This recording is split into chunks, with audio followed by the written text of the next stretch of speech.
So when we got independence in 1960, our forefathers, our grounding fathers, I can't remember there were any mothers, but the fathers were very, very particular that we must universalize education. And so the policy intent was there, but it is the implementation that did not quite go with it. So what, and that is why I said we are very fortunate that our presidents have been friends of education.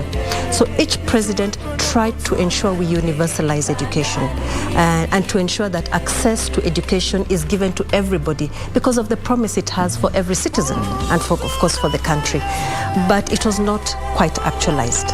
And that is why I was saying that it actually took the stroke under President Kibaki to finalize this discussion that began in 1960s. At that time, it was called UPE, Universal Primary Education. But President Kibaki gave it his name, Free Primary Education, and concluded it.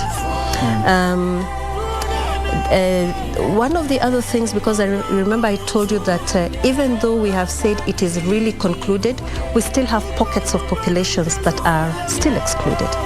And it is also under President Kibaki's tenure that in education, in the Ministry of Education, we came up with quite a number of specific policies.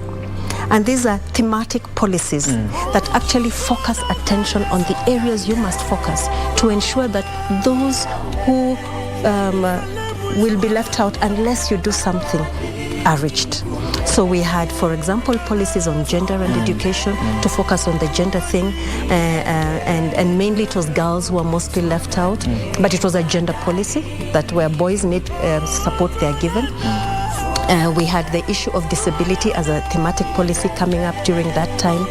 We had the National School Health Policy that also made a place for nutrition, and that is why today the government and the Ministry of Education provide food to those areas that have been identified. So all these policies actually found energy during the Kibaki regime.